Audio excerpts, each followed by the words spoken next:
Loumé pour un court ou long séjour et est à la recherche d'un appartement idéal et confortable, la résidence Baza vous ouvre ses portes avec un accueil chaleureux. La résidence Baza vous propose à l'étage un appartement meublé de 2 chambres spacieuses et d'un grand salon WC-douche interne, d'une jolie cuisine, d'une très grande terrasse et d'une place des fêtes. Un salon bien aménagé à votre goût avec les meilleurs meubles, une table à manger et une télé-écran plasma de dernière génération. À la résidence Baza, passez votre séjour en toute quiétude dans cet appartement équipé de caméras de surveillance 24/24. Une voiture est également mise à votre disposition pour tous vos déplacements à un prix abordable. Retrouvez la résidence Baza à Lomé au Togo, quartier Vakosito, non loin de l'entreprise de l'Union et à Sigomé. Infoline plus 228 90 06 68 78 plus 1 256 485 24 07 plus 1 309 203 33 54. À la résidence Baza, faites comme chez vous. Merci, professeur Daniel Mingara, en ligne depuis les États-Unis sur l'émission Heure de vérité. Alors, professeur Daniel Mingara, nous allons explorer ensemble le sujet suivant. Le Commonwealth, 2 points, peut-on parler d'un retour en arrière du Gabon? Est-ce que ce n'était pas un prétexte stratégique du pouvoir gabonais pour revenir en bon terme avec la France? Nous allons donc explorer plusieurs sujets en se référant, si vous voulez, donc à cette problématique ou bien ce sujet d'ordre général. Alors, première question que j'aimerais vous poser, professeur Daniel Mingara, en fait, j'aimerais avoir votre réaction sur, comment dirais-je, l'emballement de certains acteurs politiques de votre pays d'origine, donc du Gabon et de la diaspora gabonaise, autour de, comment dirais-je, l'hypothétique élection présidentielle gabonaise en 2023? Écoutez, vous posez là une question fondamentale, une question qui mérite que on puisse certainement reconnaître le droit à ceux qui le veulent hein, de se présenter. Mais nous avons quand même, quelque part, une question simple à poser à ceux que vous désignez comme ceux qui s'emballent.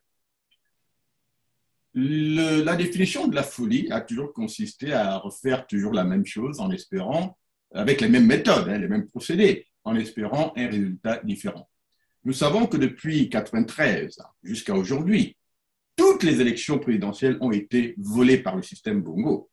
Et il n'y a pas plus clair que ça qu'avec l'élection de 2016, où on a vu que même quand vous gagnez de manière évidente, comme nous l'avons vu, avec la victoire, sans aucun doute de Jean Ping, et que le régime arrive encore à vous arracher cette victoire devant vos propres yeux, avec les preuves qu'on avait, c'est que vous devez commencer à reconnaître par là que dans le régime des Bongo, ce ne sera jamais par les urnes que ça change.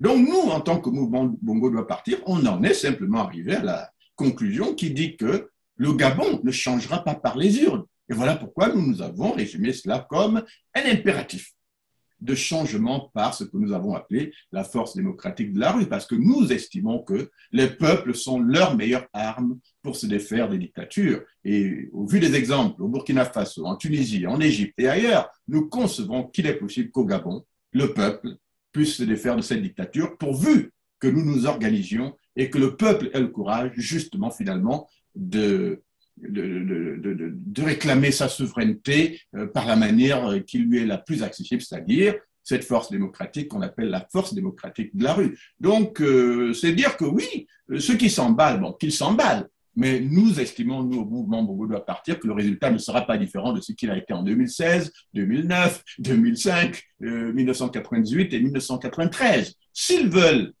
servir d'accompagnateurs, d'éléments validateurs de la dictature en place, bon, ils sont libres de le faire. Mais si l'idée est de changer véritablement le Gabon, de rechercher le changement durable par autre chose que ces figurations politiques hein, auxquelles tout le monde semble, on va dire, s'accommoder, eh ben nous pensons que voilà, ce n'est pas la bonne méthode. Il faut donc faire un choix. Soit les élections pour accompagner le système et consolider ce système, soit organiser autre chose qui est en fait la prise de pouvoir par la force démocratique de la rue. Ça, c'est les deux seules options qui nous restent au Gabon aujourd'hui. D'accord. Alors, restons un peu à cette échelle de votre pays, le Gabon, et on prendra aussi l'échelle de la diaspora gabonaise. Professeur Daniel Mingara, ou président Daniel Mingara, puisque vous êtes président d'un parti politique, d'un mouvement politique. Mouvement politique, voilà. Voilà, un mouvement politique. Donc, dans votre pays et dans la diaspora, nous entendons parler d'une dynamique politique qui va naître, semble-t-il. Alors, professeur Daniel Mingara, sommes-nous d'accord qu'il n'y a pas de certitude possible en politique, une certitude possible, pour ainsi parler? Tout est toujours possible, hein, si j'essaie un peu de me résumer, non? Écoutez, qu'il naisse une nouvelle dynamique politique ne m'étonne pas. Vous savez, bon, il va de soi que pour un pays qui se veut démocratique, oui, les hommes et les femmes soient libres de créer autant de dynamiques politiques qu'ils veulent. Donc moi, l'idée d'une dynamique, une de plus, ne m'étonne pas. La question, c'est plutôt une dynamique de plus pour faire quoi? On en a connu au Gabon hein, depuis 1990. Nous sommes à plus de 30 ans aujourd'hui de dynamique politique, mais le Gabon est devenu un vrai cimetière à dynamique politique. La question ne sera jamais de savoir si il faut une nouvelle dynamique politique. On en a déjà eu. La question sera toujours de savoir qu'est-ce que cette dynamique politique apporte de neuf dans le débat politique qui puisse amener au déblocage politique que nous connaissons au Gabon aujourd'hui. Si la dynamique consiste à revenir faire la politique comme avant, sans offrir une voie de changement radical qui nous assure d'une libération durable de ce système bongoisé, à mon avis, bon, cette dynamique sera un peu comme les autres. Donc, mais je ne suis pas au courant de ça, donc je ne saurais commenter sur des rumeurs, puisque je ne maîtrise rien. Mais sur le principe, une dynamique de plus, pourquoi pas? La question sera toujours de savoir pour quel but. Qu'est-ce qu'elle apportera de nouveau dans le paysage politique qui n'ait jamais été fait auparavant? Voilà les vraies questions auxquelles les Gabonais sont confrontés aujourd'hui. Bien, merci professeur Daniel Nega pour ces deux premières réponses. Je voudrais rappeler à nos auditrices et auditeurs qui nous écoutent à l'échelle du monde que vous êtes sur l'émission Heure de vérité du docteur Jean-Aimé Muketo sur Afrique 2050 et radio et télévision d'énigmes émettant depuis les États-Unis. Nous avons comme invité le professeur Daniel Mingara, universitaire américano-gabonais, donc qui est en direct depuis les États-Unis. Alors, professeur Daniel Mingara, tout à l'heure, disons, nous étions en train de parler de la COVID-19. Alors, restons un peu sur cette pandémie. Au Gabon, la seule politique, peut-être vous allez me dire le contraire, donc, est celle de la COVID. Je dis bien, est celle de la COVID. On parle aussi des arrestations arbitraires, des emprisonnements arbitraires. Votre commentaire? Écoutez, je crois que, docteur Muketo, vous faites déjà un peu la part belle au régime quand vous parlez de politique du Covid. Pour qu'il y ait politique du Covid, il faudrait au préalable qu'il y ait une approche scientifique à la question du Covid au Gabon. Or, ce que nous constatons, c'est que c'est un vrai chaos, un système où le régime ne sait pas ce qu'il fait. Donc, on ne peut pas parler de politique du Covid, puisque nous sommes plutôt dans ce qu'on va appeler l'expression même de l'incompétence la plus avérée qu'un régime puisse montrer dans le cadre de quelque chose qui a besoin d'être traité de manière scientifique. Alors, moi, ce que je sais du Covid, c'est que on peut le combattre avec des mesures efficaces. Il y a les mesures de distanciation, il y a le vaccin, il y a l'éducation populaire et pas mal d'autres éléments qui participent de ce processus-là. Mais prenons-les un à un. Si on parle des mesures barrières, un peu comme se laver les mains, la question c'est combien de Gabonais ont accès à l'eau à tous les endroits du Gabon pour se laver les mains. Vous voyez, il y a déjà des défaillances à ce niveau le plus simple. L'eau n'est pas accessible à tout le monde, il n'y a pas de pompe publique comme on en voit dans d'autres pays, il n'y a même pas de mesures comme on a vu dans certains pays où ils ont installé des pompes spéciales pour le but de permettre aux gens de laver les mains à quelque endroit qu'ils se trouvent, au moins dans les villes. Ça n'existe pas au Gabon. Nous avons aussi le fait que chez nous, on a perpétué le port du masque et on l'a rendu absolu. C'est-à-dire que vous soyez avec des gens ou pas, on vous oblige à porter le masque, ce qui n'est pas scientifique, ça n'a aucune base scientifique. La dernière fois, vous avez vu quand Ali Bongo et leur propre équipe sont allés à la COP26, qu'est-ce qu'ils ont fait? On les a vus sur une table, ensemble, agglutinés, même pas distancés, et aucun ne portait de masque. Pourquoi l'ont-ils fait là-bas alors qu'au Gabon, ils disent aux Gabonais que vous ne pouvez pas vous déplacer, même dans la rue, tout seul, ou vous êtes seul sans porter le masque. Vous voyez que ce n'est pas scientifique. Nous savons aujourd'hui que, oui, si vous êtes en public, agglutiné avec d'autres personnes, le masque et les mesures barrières s'imposent. Mais si vous êtes seul dans la rue, dans un parc, vous n'êtes pas dans l'obligation de porter le masque. Or, au Gabon, on arrête des gens pour un port de masque en public, ce qui n'est pas scientifique. Vous voyez que dès qu'on sort du domaine scientifique, on tombe dans celui de l'arbitraire et de la politique. Donc, du besoin en réalité de limiter les libertés publiques en utilisant le Covid comme prétexte. Et ça, c'est un peu ce qu'on voit au Gabon. C'est-à-dire qu'on n'a pas une réponse scientifique au problème. On a une réponse politique qui voudrait simplement que le régime profite de l'épidémie, de la pandémie, pour restreindre les libertés publiques. Et c'est cela qu'on voit au Gabon. Quand on dit ne vous assemblez pas, ce n'est pas pour des raisons de santé, puisque nous le savons. Le fait même que l'accès aux tests ou à la vaccination donne lieu à des queues, c'est-à-dire où les Gabonais vont s'accumuler. Vous voyez que là, il y a une contradiction que vous allez pour vous faire vacciner du Covid, mais vous êtes obligé d'être dans une queue parce que l'État est incapable de vacciner les gens comme il faut. Et du coup, c'est même dans cette queue-là, de la vaccination que vous êtes plus susceptible d'attraper le Covid.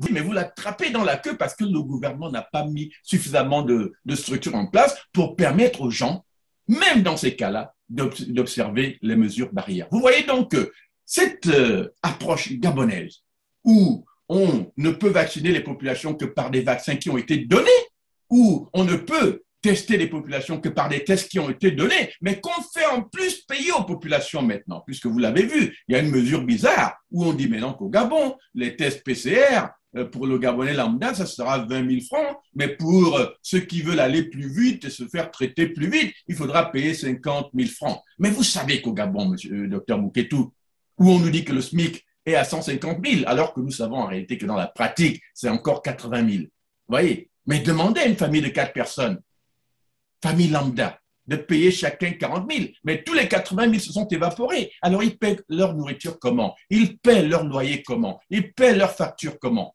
Mais même si vous touchiez 150 000, vous survivez comment si 80 000 de votre argent dans une famille de 4 personnes s'est évaporé dans les tests du Covid qui vous permettent d'aller travailler. Or, on vous impose ça 2 fois par mois. Ça veut dire que pour quelqu'un qui gagne 150 000 francs CFA, tout le salaire s'évapore dans les tests du Covid. Donc, vous voyez que cette manière d'aborder une question scientifique n'a rien à voir avec la science. L'objectif ne peut être donc politique. C'est tellement arbitraire qu'on ne reconnaît là-dedans aucune pensée scientifique, aucune projection, aucune planification. Nous sommes en réalité dans le flou le plus torride, surtout qu'on ne nous dit même pas à quoi va servir l'argent qu'on demande aux Gabonais. Est-ce que ça va aller pour payer d'autres tests PCR? Est-ce que ça va aller pour payer les vaccins? On n'en sait rien. Et au bout de cela, on nous dit en plus que les vaccins qu'on utilise au Gabon, c'est a priori des vaccins chinois qui ne sont même pas encore totalement clarifiés au niveau de la recherche. Les vaccins qu'on reconnaît comme les plus efficaces, il n'y en a que 2 dans le monde aujourd'hui. Il y a Pfizer d'un côté et Moderna. Mais j'ai cru entendre la dernière fois qu'on aurait fait le choix de Pfizer et Johnson Johnson. Mais, docteur Mouketou, ces 2 vaccins, Pfizer demande un équipement de conservation exceptionnel qu'au Gabon, nous n'avons pas. Nous ne pouvons pas donc prendre Pfizer malgré son efficacité. La conservation est tellement difficile. Il faut des frigos qui ne sont pas des frigos simplement industriels comme on connaît. Il faut des frigos capables de refroidir à des températures intenses pour conserver Pfizer. Ça veut donc dire que le seul viable serait Moderna. Mais on nous dit Johnson Johnson qui ne protège qu'à 70%, 60%, alors que Moderna protège à 94%. Vous voyez que même dans les choix qui consistent à montrer qu'on se préoccupe vraiment de la santé des Gabonais, on fait des choix au rabais. Vous voyez donc qu'à partir de là, mon jugement ne peut être qu'un jugement strict, reconnaissant en réalité qu'au Gabon, il n'y a pas de politique du Covid, il y a plutôt une politique politicienne visant à restreindre les libertés publiques. Bien. Merci, professeur Daniel Mingara. Restons toujours à cette échelle du Gabon. Alors, professeur Daniel Mingara, comment faire pour, si vous me permettez, je préfère parler de ce verbe reconstruire. Comment faire pour reconstruire le débat politique dans votre pays d'origine, le Gabon? Vous savez pourquoi je pose cette question? 1990, bien au début des années 1990, c'était la réouverture démocratique. Sauf si vous allez dire le contraire. Je parle de réouverture démocratique, puisqu'au début des années 60, la démocratie existait dans votre pays. La conférence nationale que vous avez organisée, elle n'a pas marché. On a parlé des rencontres politiques, des dialogues, etc. Tout ça, ça n'a abouti à rien. Alors, je reprends ma question. Comment faire pour reconstruire le débat politique au Gabon? Docteur Mouketou, vous faites bien de nous ramener à l'historique, de ces dialogues ratés au Gabon. Non. Mais si on va au fond de pourquoi ces dialogues ont raté, on retombe toujours sur un seul critère, le manque de sincérité. De la part de qui? De la part des dirigeants, et notamment de la famille Bongo. Bongo père, Omar Bongo, qui a dirigé le Gabon sans merci et sans partage pendant 42 ans, et Ali Bongo, qui s'est arrogé le droit de diriger ce pays-là depuis 2009. Alors, la question de sincérité, elle est importante parce que pour qu'il y ait d'abord débat, surtout un débat constructif, tisane vers soi. La sincérité, c'est de voir qu'il y a un élément central que nous partageons tous, c'est ce qu'on appelle la République, le Gabon. Ce Gabon est le seul élément objectif. Et les intérêts du Gabon, qui sont aussi ceux du peuple, n'est-ce pas, commandent qu'on mette en avant la question de la gouvernance de ce pays qui dépasse les familles. Les Bongos vont forcément mourir un jour, n'est-ce pas? Mais le Gabon doit pouvoir rester. Donc, si on sort des familles, des considérations et des contingences partisanes, on retombe automatiquement sur les éléments objectifs qui disent que pour que le Gabon de demain et d'aujourd'hui se porte bien, quel type de constitution garantissant les libertés publiques voulons-nous ou devons-nous créer? Quel type de gouvernement et de gouvernance devons-nous mettre en place pour que justement les besoins de progrès, de bien-être des peuples du Gabon puissent être considérés et même résolus? Vous voyez que aujourd'hui, la question ne se pose pas de cette manière. Ce qu'on fait plutôt, c'est de dire comment est-ce qu'on fait pour tricher le mieux pour gagner la prochaine élection. Voilà ce qu'on fait au Gabon. Qu'est-ce qu'on fait pour, qu'est-ce qu'on peut faire pour s'assurer qu'on puisse aller dans un village, corrompre les gens avec un coup de cuisse de dindon en espérant qu'ils vont se prostituer et nous remettre au pouvoir. Et quand on remarque que les gens ne nous votent même pas, eh bien on fabrique les résultats comme on a vu au Togo en 2016. Voilà les choses qui font qu'en réalité, le débat politique national n'avance pas. Il y a un camp qui n'est pas sincère. J'ai envie de dire que l'opposition a toujours fait montre d'ouverture, puisque vous l'avez dit, 90 fut d'abord la première grande étape, conférence nationale, où les Gabonais vont à Bongo pour dire, écoutez, nous allons te laisser au pouvoir, mais pourvu que tu acceptes cette réforme. Mais qu'est-ce que Bongo fait? Au moment où on atteint 2005, c'est-à-dire au 3e cycle électoral, Bongo avait défait tous les acquis de la conférence nationale. Ramener le système à un système à mandat illimité, proroger les mandats à 7 ans, alors que la conférence nationale avait dit 5 ans de mandat, renouvelable une seule fois, donc 10 ans maximum. Omar Bongo, malgré on va dire les dialogues, vous l'avez dit, les accords de Paris, les accords d'Arambo, n'a jamais su tenir parole. En fait, à chaque fois qu'il y a eu accord, il y a eu régression démocratique au Gabon.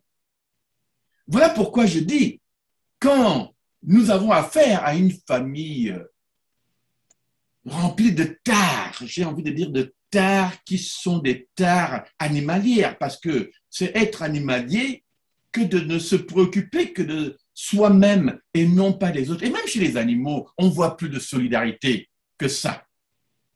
Et donc, moi, j'ai envie de vous dire, docteur Mouketou, que le dialogue ne sera jamais reconstruit tant que les Bongos sont au pouvoir. Et voilà pourquoi nous, au mouvement Bongo doit partir, nous avions édicté et avancé, on va dire, un principe qui était simple, qui disait que rien de bon ne peut se passer au Gabon tant qu'un Bongo sera au pouvoir. Et je crois que ça n'a pas encore été, on va dire, démenti, puisque nous avions émis ce précepte en 1998, quand je créais le mouvement Bongo doit partir, et vous voyez que de père en fils, cette idée n'a jamais été démentie. Rien de bon ne se passera au Gabon tant que les Bongos seront au pouvoir, parce que les Bongos ne peuvent pas être sincères dans un débat politique. Et voilà pourquoi nous, aujourd'hui, on pense que la seule manière, en réalité, de raffermir ce débat, d'enraciner la démocratie au Gabon, va d'abord consister à évincer ce régime de manière à nous projeter vers un Gabon nouveau où, après une réforme réformatrice, je dirais un débat réformateur au travers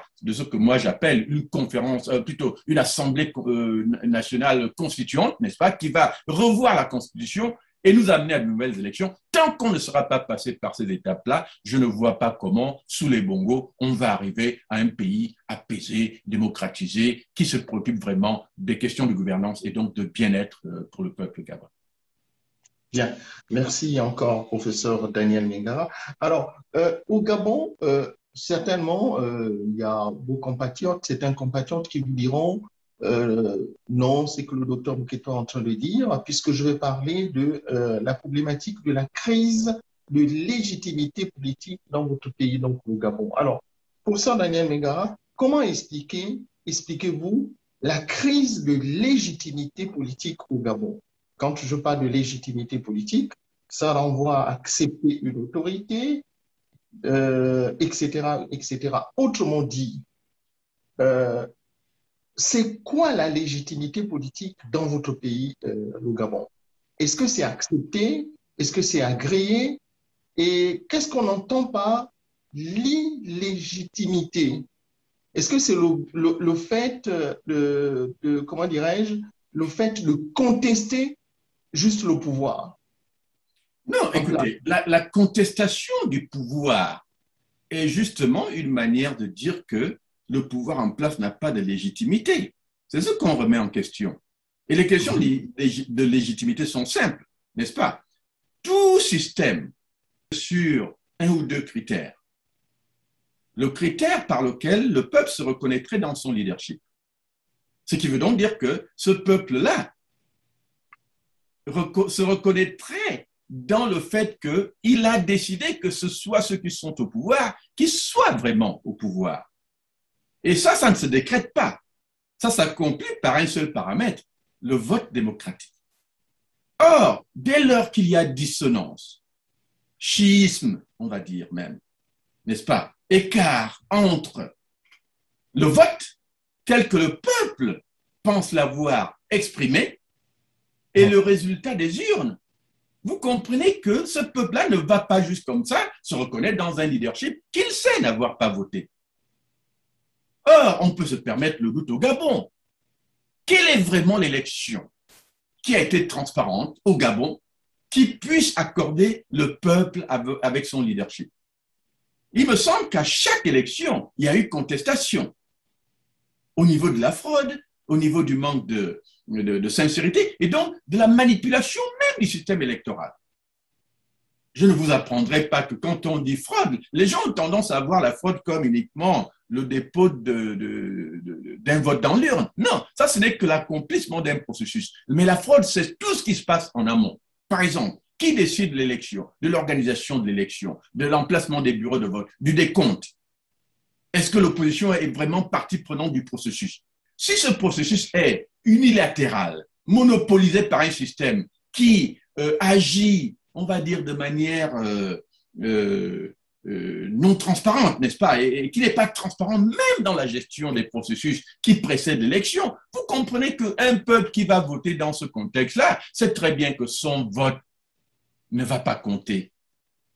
Et à partir de là, vous avez cette série, cette litanie de contestations à chaque élection et dont l'accomplissement, enfin on va dire l'aboutissement, à mon avis, a été 2016. Parce que là, si on pouvait encore se permettre le doute en 93, en 98, en 2005, en 2009, parce que nous n'avions pas les outils, on va dire, en matière de réseaux, donc de réseaux sociaux ou d'Internet. Si nous n'avions pas à l'époque les outils pour affirmer la transparence, n'est-ce pas, ou du moins savoir ce qui se passait réellement, 2016, il n'y avait plus cette excuse, puisque pour une fois dans l'histoire politique du Gabon, nous avons vraiment vu qu'un opposant a gagné. La victoire de Jean Ping ne fait aucun doute, puisque le régime lui-même a reconnu avoir perdu au Gabon même 7 provinces sur 9 et la 10e province qui est la diaspora. Mais seulement comment est-ce qu'Ali Bongo se maintient au pouvoir? En allant manipuler le vote dans sa province, où il se concocte un résultat stalinien par lequel il dit que quasiment tout le monde dans sa province a voté et quasiment tout ce monde qui a voté pour lui. Tout ça pour accomplir quoi? Dépasser Jean Ping de 6000 voix, montrant un peu l'écart qui le séparait de Jean Ping et qui montre que si le vote du Haut-Ogooué avait été transparent, Jean Ping serait le président du Gabon aujourd'hui. Donc vous comprenez, chers amis, qu'à partir de cette réalité, quel débat allez-vous pouvoir entretenir avec un tel régime? Quelle confiance allez-vous pouvoir avoir avec un tel régime? Et quand vous ajoutez à tout cela les mensonges dans la gestion des biens publics, la corruption, les détournements de fonds, Docteur Mouketou, j'ai envie de vous dire que la crise de légitimité au Gabon est devenue chronique. Puisqu'en plus ça dure depuis 54 ans, Docteur Mouketou, combien de régimes politiques au monde connaissez-vous qui ont été au pouvoir 54 ans dans un contexte de république, c'est-à-dire un système qui n'est même pas monarchique? Quelle est la république au monde aujourd'hui? qui a été dirigé 54 ans durant par la même famille, le même clan. Ça, c'est inédit. Le Gabon est le seul pays dans ce statut. Vous comprenez donc que 54 ans durant, vous êtes dirigé par la même famille qui est en plus incompétente, incapable de résoudre les besoins les plus simples de sa population. Mais non, docteur Mouketou, la crise de légitimité au Gabon, elle est réelle, mais elle ne sera résolue, à mon avis, que par l'évincement pur et simple de ce régime. D'accord. Alors, parlons maintenant de l'opposition. Vous êtes, comme je vous ai présenté au début, comme étant un grand opposant au régime en place que vous êtes en train de critiquer, donc le régime établi de M. Ali Bongo. Alors, nous entendons parler souvent de dire que l'opposition gabonaise est morte. Je cite, l'opposition gabonaise est morte. Parce que y a certains qui disent que il y a une sorte de, comment dirais-je, de monopolisation, si vous voulez, donc du débat par une opposition déterminée. Et quand on parle de l'opposition déterminée, vous êtes concerné, docteur Daniel Nenga, votre commentaire. Opposition déterminée, je ne sais pas ce que ça veut dire. C'est-à-dire que je vois au Gabon un débat politique qui ne veut pas nécessairement dire une opposition morte, mais plutôt d'une opposition désordonnée, c'est-à-dire qui ne sait pas généralement ce qu'elle veut et ce qu'elle fait. Vous voyez, il y a une différence. Monopoliser, je n'en sais rien, puisque personne n'interdit à personne de s'exprimer dans l'opposition. Tout le monde peut choisir sa formule. On sait qu'aujourd'hui, vous avez mentionné ceux qui veulent aller aux élections. Ben, il y a ceux-là que moi je vais appeler les électoralistes. Il y en a d'autres comme moi qui ne veulent pas aller aux élections. Donc pour moi, je ne me considère pas comme un électoraliste. Donc vous voyez déjà qu'il y a une sorte de divergence de manière de penser, rien qu'à ces deux niveaux. Est-ce que chacun a le droit de penser ce qu'il veut? Il y en a qui veulent nous convaincre qu'une énième élection perdue d'avance est la bonne méthode, libre à eux. Et nous, qui considérons que les élections ne servent plus à rien au Gabon et qu'il faut envisager plutôt un forcing qui devrait nous amener à reconquérir la souveraineté nationale par la force démocratique de la rue. Bon, ça, c'est une autre tendance. Il y en a peut-être d'autres encore. Mais je pense que la question ne sera jamais si l'opposition est morte ou pas. La question, c'est plutôt quelle est la réponse que cette opposition apporte au défi du changement au Gabon? Est-ce que la solution, par exemple, envisagée par la majorité dans cette opposition serait une énième participation à des élections perdues d'avance, par exemple? Ça, c'est un débat qui a besoin d'être posé. Est-ce que la majorité de l'opposition pense plutôt comme nous? Là encore, c'est une option d'analyse à laquelle nous pouvons certainement soumettre l'opposition pour qu'elle se prédétermine. Parce que nous, on pense que c'est à partir au minimum de ces deux positions qu'on abordera le débat avec sanité, avec cohérence. Donc, si nous voulons justement clarifier le débat au sein de l'opposition et lui donner une ligne de conduite, je pense que c'est à partir de ces deux perspectives, de ces deux tendances qu'on doit pouvoir, on va dire, alimenter le débat. Maintenant, est-ce que l'opposition a une réponse réelle à ce qui se passe en face? J'ai envie de dire non, puisque pour le moment, justement, les réactions sont trop éparses, il y a trop de Congo-ça, il n'y a pas assez de concentration sur les éléments de préparation et d'organisation qui pourraient nous permettre justement, notamment pour ceux qui choisissent l'option de l'évincement, n'est-ce pas, d'organiser les conditions de cet évincement-là. Ouais. Je ne parlerai pas des électoralistes parce que eux, ils ont peut-être pensé leur stratégie autrement et je leur laisse le soin de cette approche à laquelle je ne crois pas d'ailleurs, mais libre à nous, dans notre camp, si c'est ce que vous appelez l'opposition déterminée. Moi, j'ai envie de dire l'opposition radicale qui recherche le changement par des moyens autres que les urnes. Celle-là, c'est l'opposition à laquelle j'appartiens et c'est généralement à celle-là aussi que je parle pour dire, écoutez, chers amis, si vous êtes convaincus de cette approche, alors il faut que nous la consolidions et que nous la préparions et que nous l'organisions. Parce que rien ne se fera plus par ce qu'on va appeler le hasard. La politique, c'est aussi de la science. Elle ne se passe pas par hasard. Il faut pouvoir projeter, il faut pouvoir organiser, il faut pouvoir penser scientifiquement les éléments d'approche. Et ça, je crois que c'est le débat qui nous attend. D'accord. Alors, nous avons une auditrice qui nous demande que vous avez utilisé le mot Congossa. Est-ce que vous pourriez expliquer qu'est-ce que ça veut dire le Congossa? Écoutez, le Congossa, c'est simplement cette manière qui consisterait à utiliser la rumeur publique pour entretenir les esprits. Ça participe, surtout pour des peuples traumatisés comme les nôtres, d'une forme de régurgitation des douleurs et du traumatisme national que nous vivons. Mais le Congo-ça en soi demeure un divertissement pour, on va presque dire, le soulagement mental de ceux qui sont traumatisés. C'est tout ce que ça fait.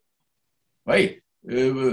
Mais quand il s'agit de résoudre les problèmes politiques de manière durable, vous ne pouvez pas le faire sur base de Congo-ça. Vous avez besoin de sortir de cette manière de faire, n'est-ce pas, pour amener le débat à quelque chose de plus concret. Par exemple, je vous donne un exemple. Se gargariser du fait que Ali Bongo soit mort et que ça soit un sosie que nous avons en face de nous, ben, ça pose un problème, on va presque dire, épistémologique, hein, pour ceux qui se battent politiquement. Si Ali Bongo est un sosie, ça demande de vous une réponse rationnelle.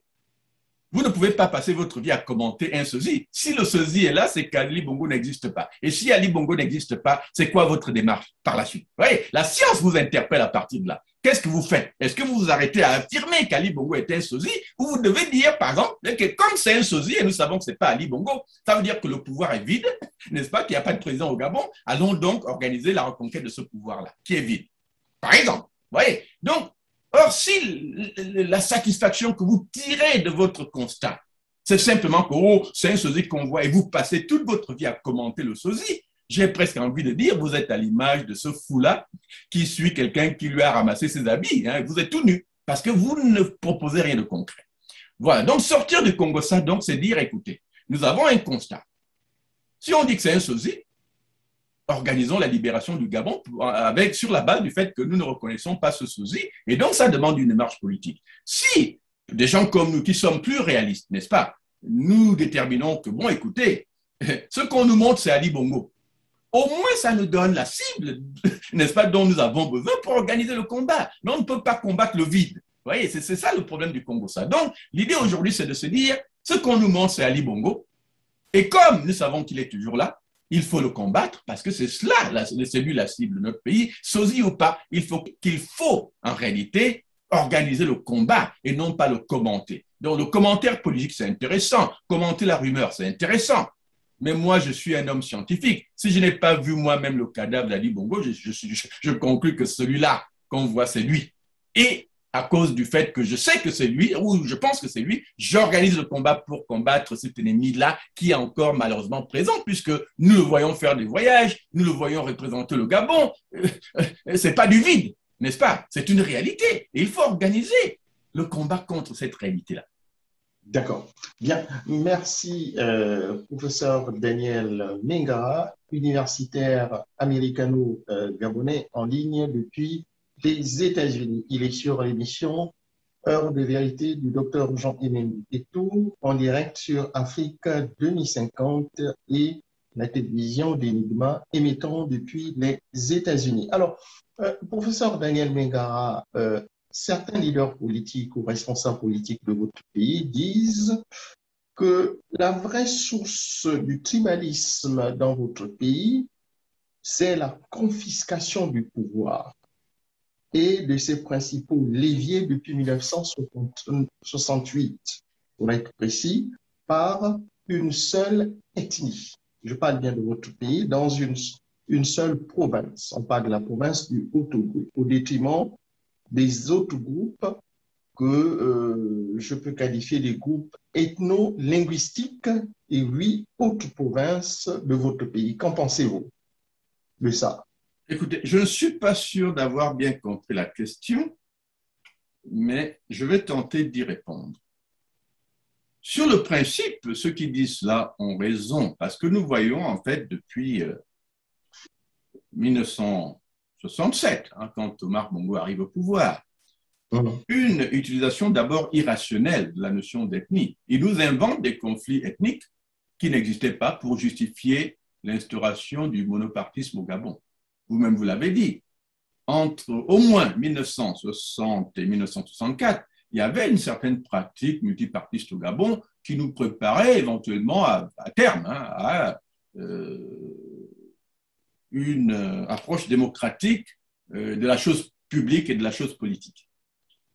Et puis, entre 64, après le coup d'État contre les Homba, et 67, nous voyons un respect déjà autoritaire chez les Homba. Mais quand Omar Bongo arrive au pouvoir, ben, c'est la suppression, en 68, du multipartisme. Il instaure donc ce qu'il appelle le Parti démocratique gabonais, donc ce parti unique-là. Mais il utilise comme point d'appui une raison qui n'avait pas lieu d'être, c'est-à-dire, oh, il y a des guerres ethniques au Gabon, donc il faut éviter le multipartisme parce que les partis seraient, à partir de là, à base ethnique. Ce qu'on n'a pas vu pendant les premières années de pratique au Gabon. Donc, vous voyez que lui-même crée, dès 67, 68, on va dire, un régime dont les prémices sont le tribalisme. Donc, il tribalise automatiquement à partir de là la politique et la pratique politique au Gabon. Maintenant, qu'est-ce qu'on voit par la suite? Il a introduit un système de géopolitique qui est encore une fois une question de dosage ethnique qui n'est pas basée sur des questions de mérite et de compétences, mais sur des questions de dosage ethnique. Donc, nous avons à partir de là aussi un régime à base tribale. Maintenant, là où la question commence à devenir problématique, c'est quand, dans ce processus-là, vous ethnicisez votre propre gouvernance par le fait justement de faire que les postes clés de la République soient donnés à la famille, au clan et aux hommes issus de votre province. Ben, qu'est-ce que vous faites par la suite? Vous essayez de presque prendre en otage toute une province pour dire cette province-là, quel que soit ce qui se passe au Gabon, doit toujours être favorable à la famille dirigeante, simplement parce que la famille dirigeante est de cette province. Et la manifestation de ça, on l'a vu récemment avec Mathias Otunga. Qu'est-ce qu'il fait quand Baro Chambrier essaie de visiter cette province dernièrement? Ben, il envoie, on va presque dire, une meute de loups de cette province pour rendre ce séjour désagréable, en disant clairement que cet homme est un invité indésirable. Mon Dieu, comment peut-on traiter d'invité indésirable un Gabonais allant dans une province de son pays? Ils l'ont fait à André Baoba, ils l'ont fait à Mambundu, le défunt Pierre Mambundu aussi. Voilà. Ils l'ont fait à Jean Ping, ils l'ont fait à plusieurs autres. À plusieurs.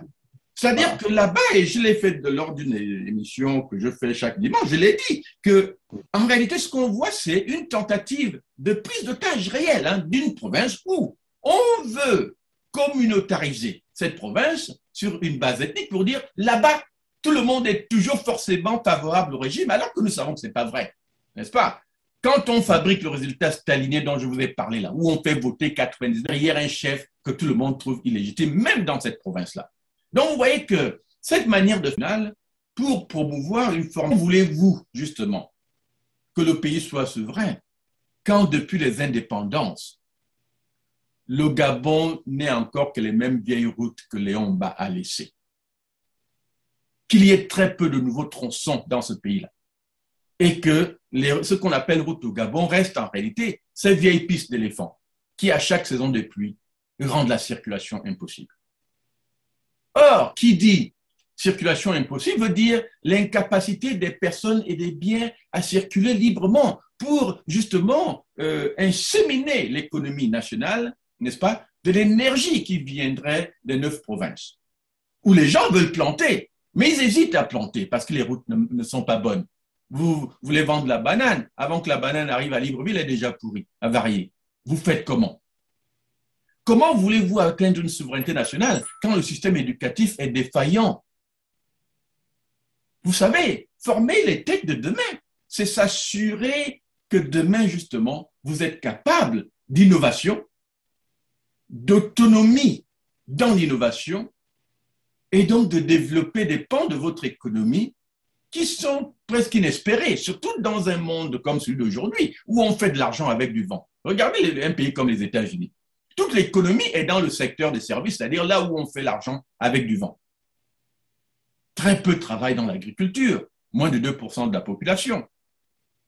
voyez, c'est-à-dire qu'eux, ils sont arrivés à un niveau où les services, où le cerveau est mis en exergue, les capacités technocratiques d'un peuple éduqué, n'est-ce pas, sont exploitées. C'est là que se trouve l'économie. Mais au Gabon, on n'en est qu'encore à balbutier, même pas l'Internet gratuit dans le pays, même pas d'Internet généralisé. Et l'Internet, on y accède à des coûts faramineux, alors qu'on nous dit qu'il y a déjà la fibre optique qu'on avait installée au large de l'Afrique pour permettre justement à nos pays de faire le bond économique nécessaire, n'est-ce pas, à cette projection dans l'économie des services. Au Gabon, on n'en est même pas encore là. Comment allez-vous développer un pays sans hôpitaux, sans système de santé pour assurer la longévité de vos populations?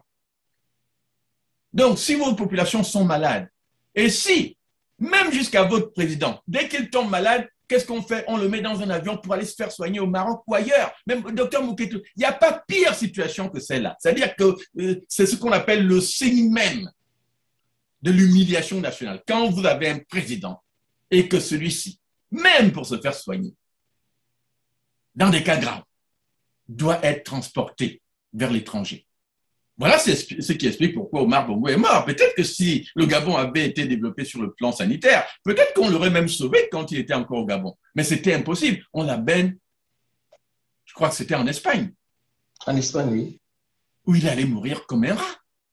Parce que pendant 42 ans, lui-même n'avait jamais su développer le Gabon. Alors, donc vous comprenez, docteur Mouketou, qu'il n'y a pas de souveraineté nationale possible sans économie nationale. Le Gabon n'a aucune économie. Le Gabon, on a l'impression que l'argent du Gabon s'évapore dans la nature. Et on ne sait pas à quoi il sert. Évidemment, pour ceux qui sont mesquins, on vous dira que l'argent du Gabon va quoi? Dans les jupettes que Sylvia Bongo, la femme d'Ali Bongo, s'achète, dans les Maybach, les grandes voitures qui s'achètent, les paradis fiscaux dans lesquels ils vont déposer l'argent du Gabon, les villas qui s'achètent par le monde, l'immensité même du clan qui dilapide ses richesses et se les partage et qui font qu'il n'y a plus rien après pour développer le pays. Voilà les vrais problèmes. Mais vous n'aurez jamais de souveraineté nationale sans économie. Donc le Gabon, sous les Bongos, sera toujours un pays mendiant malgré sa richesse et c'est ça en réalité le vrai drame national que nous devons curer. D'accord. Alors, vous avez parlé de la malgouvernance. Moi, je vais parler un peu de la gouvernance par la misère dans votre pays, le Gabon. C'est-à-dire, comment dirais-je, maintenir les Gabonaises et les Gabonais dans un cadre de fonctionnement qui ne leur permet pas de se révolter, de contester, contrairement à ce qu'on a vu, par exemple, lors de la Révolution française de 1789. Les Français étaient dans cette situation, mais ils se sont révoltés. Alors, on a vu aussi, au cours du XXIe siècle, on a beaucoup d'exemples, Burkina Faso, avec la chute de Blaise Compaoré, etc., etc. Alors, votre réaction sur cette gouvernance par la misère dans votre pays? Oui, je crois qu'il y a une époque où je parlais du Gabon et donc du régime des Bongo comme d'un système qui utilisait la misère comme une arme, n'est-ce pas? Une arme j'allais presque dire une arme de génocide national. Donc, quand on utilise, pardon? Oui, quand on utilise la misère comme une arme, c'est que, on affame volontairement sa population. Mais nous savons pourquoi.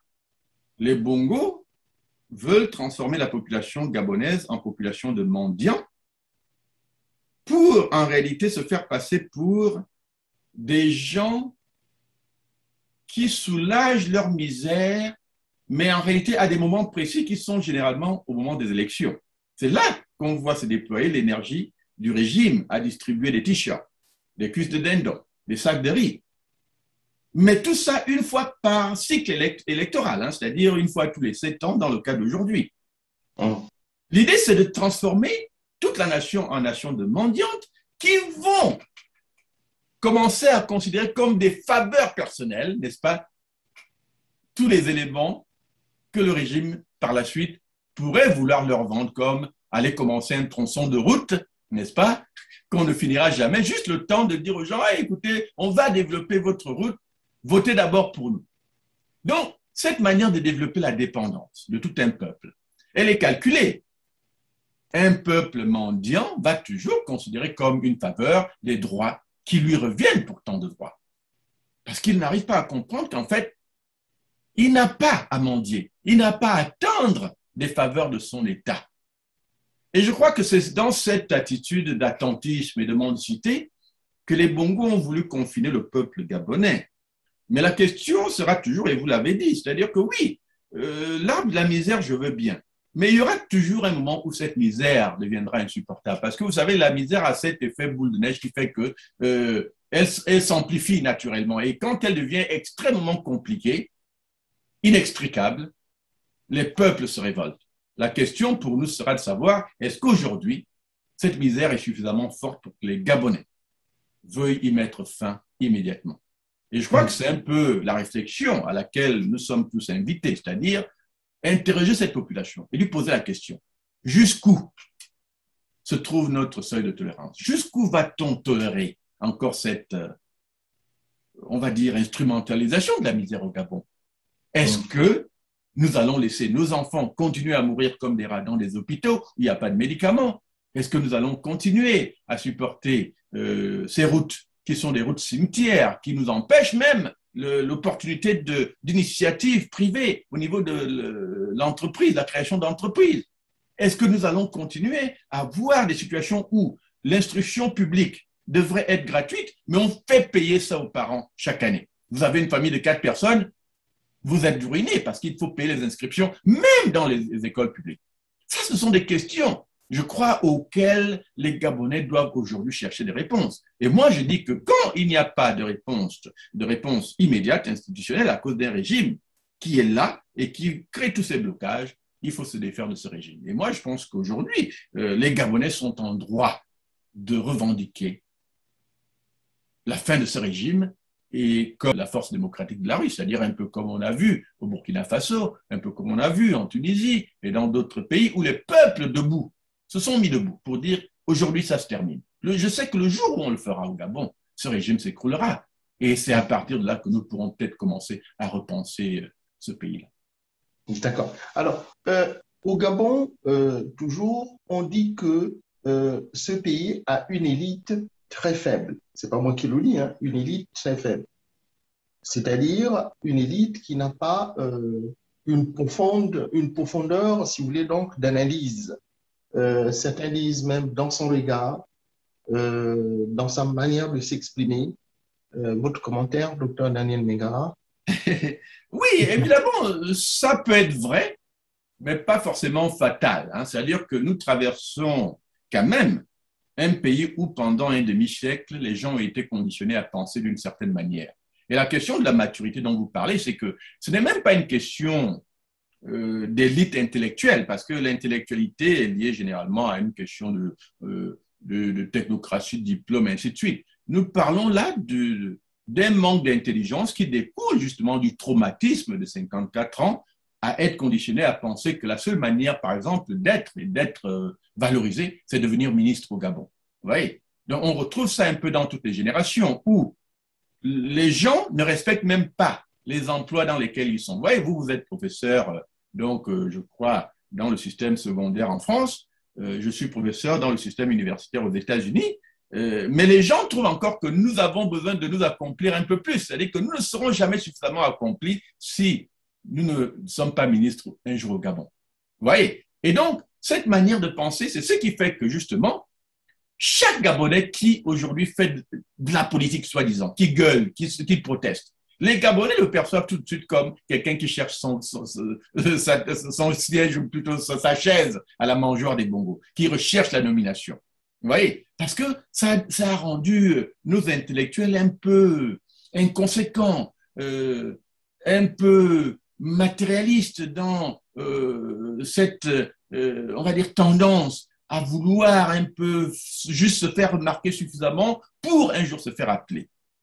Et quand on voit justement des exemples comme on a vu avec des gens comme Moukani Ouangou, ou d'autres qu'il y a eu dans la diaspora à l'époque, hein, je crois que vous les connaissez, ceux qui à l'époque étaient avec Mamboundou et qui ont fini par devenir ministres dans le système Bongo. Hein. J'oublie le nom de l'un d'entre eux, hein, qui était son porte-parole à l'époque et qui est finalement devenu ministre dans le gouvernement des Bongo. Vous voyez que c'est cette tendance-là qui fait que, malheureusement, quand vous voyez en plus beaucoup de gens vouloir se positionner pour aller aux élections, alors qu'ils savent très bien que l'élection ne va pas les élire, ils n'ont aucune chance d'être élus, de prendre le pouvoir, eh bien, vous voyez, vous vous posez la question, mais alors, si vous savez que vous ne pourrez pas prendre le pouvoir, pourquoi est-ce que vous participez? Mais on comprendra que généralement, c'est par des calculs un peu comme on a vu voilà, à l'époque avec des gens comme mon frère Ben Bamba. Hein, même quand vous êtes troisième avec 0,5% des voix, on vous nomme quand même vice-premier ministre. Et donc, vous comprenez que ce sont là les tendances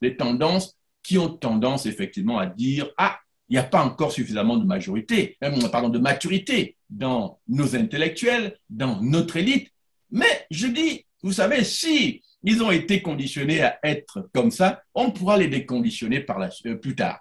Mais pour pouvoir arriver à ce déconditionnement, il faut d'abord évincer ce régime parce que je pense que ce sera toujours ça la solution. Vous voyez, tous les peuples peuvent être conditionnés. Le nazisme était un conditionnement, hein, où Hitler a transformé le mental de tout un peuple pour l'amener vers un racisme anti-juif et ainsi de suite. Mais aujourd'hui, cette Allemagne a été plus ou moins déconditionnée, n'est-ce pas, de cet esprit de nazisme. Donc, je pense que ce n'est pas une fatalité, c'est une réalité, mais ce n'est pas une fatalité. On pourra y apporter une solution à terme.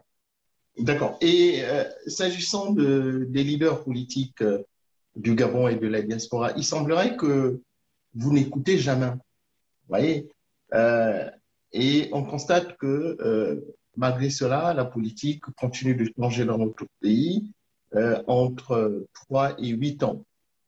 Je vais vous citer quelques exemples. Pourquoi je prends cette tranche? Vous avez eu entre 1985 et 1990 M. Simon Ouyounouh Abba. Entre 1990 et 1993, le père Paul-Ma Abessol.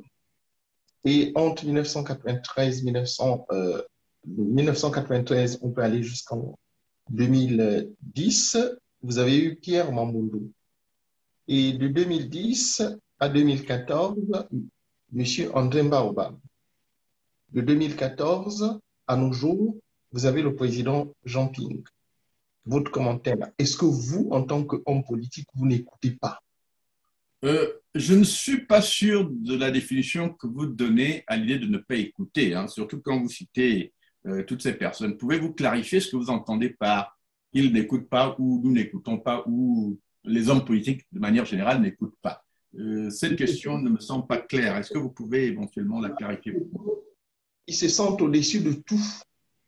C'est-à-dire que quand on leur donne des conseils, ils n'écoutent pas, ils font ce qu'ils veulent. Vous voyez? Et je trouve que, bon, voilà, c'est eux qui ont, me permettez l'expression, la science infuse en politique. Vous voyez? Donc, ils font ce qu'ils veulent. Est-ce que ce n'est pas ce qui est à l'origine de la situation, du chaos politique qu'on observe, par exemple, dans votre pays? Vous voyez? Avec cette idée de la gouvernance par la misère. Vous voyez, il y a cette gouvernance par la misère qui existe, mais aujourd'hui, ça n'empêche pas déjà certains hommes politiques, certains partis politiques au Gabon qui sont en train de s'organiser et qui parlent déjà de l'élection de 2023. Et pendant ce temps, le peuple dit le contraire. C'est pourquoi je dis, est-ce que vous êtes d'accord quand ce peuple qui a soif de l'alternance et du changement dit que les leaders politiques gabonais n'écoutent pas? OK. En réalité, je ne suis pas de cet avis. Je vais plutôt renverser la question. Je vais dire, c'est le peuple gabonais qui n'écoute pas. Ah, voilà. Je renverse totalement l'opinion pour dire, le peuple gabonais n'écoute pas, ne fait pas attention, n'analyse pas, ne veut pas comprendre et aborde la politique avec une certaine légèreté. Je vais vous donner un exemple, en prenant justement ce que vous avez cité. Dans ce qu'on appelle l'opposition politique, je vois d'abord deux catégories d'hommes et de femmes qu'on peut simplifier en disant ceux qui ont été dans le régime et ceux qui n'y ont pas été. Ça, c'est la première catégorie. Donc, dans ce que vous avez cité là, le seul qui n'était pas vraiment du régime, c'est Pierre Mamboundou. Tous les autres ont participé d'une manière ou d'une autre à cette meurtrissure, à cet usage de la misère contre le peuple du Gabon. N'est-ce pas? Ça, c'est une réalité. Oyonoba, c'était après. Pardon? Oyonoba, Oui, mais après, il a fini. Ça veut dire qu'une fois que vous avez trempé, ça efface le reste, parce que c'est ça l'idée. Hein? Il faut rester cohérent. Vous pouvez avoir été opposant sérieux pendant 20 ans. Le jour où vous rentrez dans le système, ça efface le reste, parce que ça met en doute votre sincérité à partir de ce moment. Vous voyez, aujourd'hui, nous avons quand même Bengonossi. Est-ce que Bengonossi est allé dedans? Il a fini sa vie pauvre et comme il est aujourd'hui, mais il a évité soigneusement de compromettre sa dignité. Je ne pense pas que l'exemple que vous êtes en train de citer, c'est un homme politique pauvre. Hein. Écoutez, pauvre à l'échelle gabonaise, hein, je ne lui connais pas de villa extraordinaire, de compte en banque extraordinaire. Je le vois un peu comme nous tous là, se battant à son petit niveau. Hein. Je parle de Luc Bengonossi, hein, je ne sais pas, parce que j'ai été chez lui, j'ai vu quelqu'un de modeste, naturel, dont on va presque dire les possessions correspondraient à ce qu'il a fait dans sa vie professionnelle, n'est-ce pas? Pas d'exagération particulière. Donc, moi, j'appelle ça pauvre à l'échelle politique nationale. On sait ce que l'homme politique qui a été au régime représente. Hein. Ils ont des villas, alors, ils participent au pillage, généralement. Mais vous les comparez à Bengonossi, Bengonossi est pauvre comparé à eux. Vous voyez? Alors, donc, mais revenons à l'idée. Hein, pourquoi je dis qu'il faut renverser. Donc, vous voyez, moi, contrairement à ceux, par exemple, qui critiquent des gens comme Jean Ping et Mbabam et machin, et même Paul Mbaba seul, j'ai tendance à dire que un homme politique va rentrer en politique avec un discours. Ce discours, il n'est pas caché, nous l'écoutons tous, ils nous parlent tous de leur engagement politique. Quand Paul Mbaba seul arrive au Gabon, n'est-ce pas, on l'a adulé comme un héros. Mais combien ont analysé les circonstances de son retour, puisque nous avons aussi su, dans le même moment, qu'il était venu presque dans la valise d'Omar Bongo pour venir vendre au Gabon quoi? Le fameux RSDG, Rassemblement social-démocrate gabonais, lors de la conférence nationale. Donc, il était venu pour un projet de continuité du parti unique, n'est-ce pas? Parce que lui et Bongo pensaient que le Gabonais devait, de manière graduelle, être éduqué à la pratique démocratique, qu'on ne pouvait pas plonger directement dedans. Il n'a changé d'avis que parce que des hommes comme Nzoringema, Pura-Gonjo, eux, ils ont voté pour la démocratie intégrale. Et Mbaba a découvert dans ce moment-là que la majorité des participants étaient pour la démocratie intégrale et opportuniste comme il était, il a changé. Mais vous voyez, nous l'avons quand même adulé et nous l'avons soutenu dans l'élection de 93 en croyant que dans le discours, n'est-ce pas, qu'il avait, qui semblait être un discours virulent, il pouvait amener à un changement. Mais on a vu qu'en réalité, il ne pouvait pas. Pourquoi? Parce que, quelque part, cette première compromission avec Bongo pouvait déjà montrer qu'il n'irait jamais au bout de la logique d'une opposition radicale révolutionnaire. Malgré ses prononcements, il y avait déjà des faits devant nos yeux. Mais parce que nous étions déjà un peuple traumatisé qui voulait le changement, nous étions prêts à donner ça à un chien. Et il avait suffi que Mbaba se nous vance un beau discours et pour qu'on oublie en réalité qu'il était venu au Gabon pour vendre, en complicité avec Omar Bongo, un régime qui, en réalité, retardait l'avènement de la démocratie au Gabon. Prenons André Mbaba. C'est un homme du régime. Mais comment expliquez-vous que, en seulement 2 semaines, et je dis bien 2 semaines, un homme du régime qui, juste 2 semaines avant, était encore l'un des piliers du régime, puisse devenir l'homme le plus adulé du Gabon en 2 semaines. Et pourtant, il avait un passif qui était là. C'est l'homme qui est venu de France, dans le sillage même on va dire la tradition mouriniste, pour venir consolider, aider Omar Bongo à consolider son régime. Comment voulez-vous qu'en l'espace de 2 semaines, on oublie ce passif-là pour dire, voilà maintenant le libérateur du Gabon? Vous savez, docteur Mingara, oui. Quand vous regardez les différentes mutations politiques qui se sont produites dans ce que nous appelons aujourd'hui les grandes démocraties, ce sont des mutations qui ont été organisées le plus souvent par ceux qui étaient dans le régime que le peuple condamnait et le même peuple soutenait ceux qui sortaient de ce régime. Soit. Vous avez soit. Mais il y a une différence. Il y a une grande différence. Vous ne pouvez pas parler d'exemples, surtout de pays qui ont certaines traditions, n'est-ce pas, républicanistes. Et ça, c'est très important. Voilà. avant que ces pays ne deviennent des véritables républiques démocratiques. Non, non, non, non. Il y a déjà des pensées, des circuits de pensée, n'est-ce pas, révolutionnaires, philosophiques, et pas mal de ces éléments qui ont souvent précédé ces choses-là. On ne tombe pas dans la démocratie par hasard, attention, attention. Vous avez le cas de la Côte d'Ivoire, vous avez un ancien président de la République, M. Bédié, hein, qui était au pouvoir. Vous avez des anciens premiers ministres, des anciens ministres qui sont dans l'opposition en ce moment.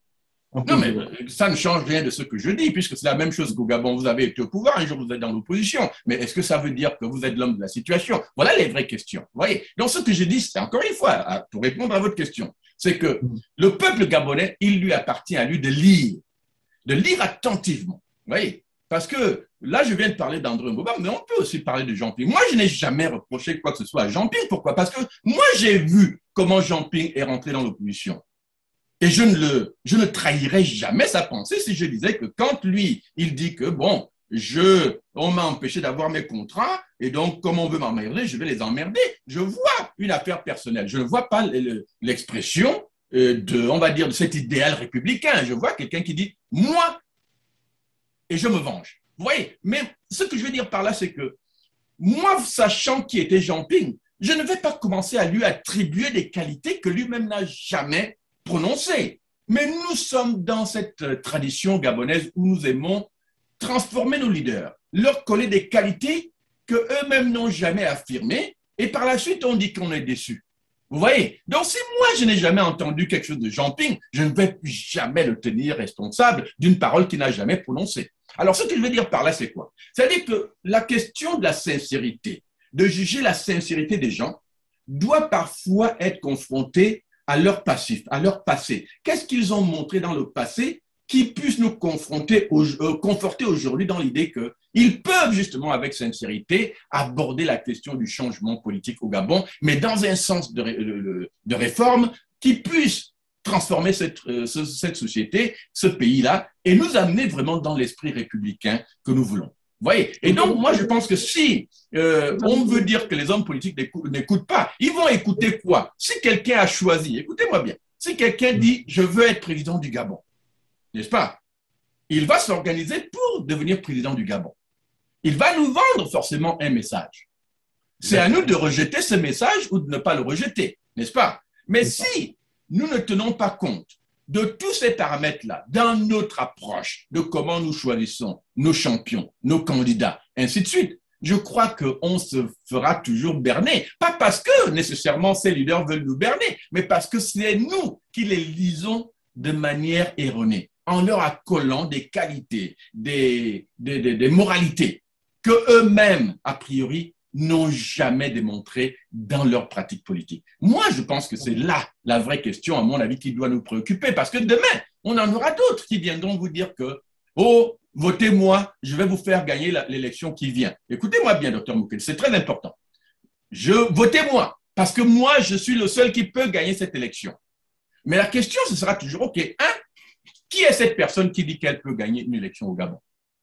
Est-ce qu'en réalité, l'élection au Gabon, c'est une question de gagner ou c'est une question de prise de pouvoir, de capacité de prise de pouvoir? Vous voyez, on peut tous participer, et je l'ai toujours dit, aucun Bongo ne peut gagner d'élection transparente au Gabon. C'est plutôt l'élection qui fut transparente au Gabon. La seule manière des Bongos de gagner, c'est de frauder. Vous comprenez? Donc, n'importe qui, a priori, peut gagner contre les Bongos. Là n'est pas le problème. La question, c'est demain, quand vous direz j'ai gagné, comment est-ce que vous prenez le pouvoir? Est-ce que vous êtes organisé pour la prise de pouvoir? Voilà les questions fondamentales. Moi, je n'ai jamais pensé qu'un homme du régime, avec des attaches familiales, des attaches économiques, pouvait, dans ce moment, faire, on va presque dire, la transition de homme politique normal à homme politique révolutionnaire. Or, je voudrais attirer l'attention des Gabonais sur ceci.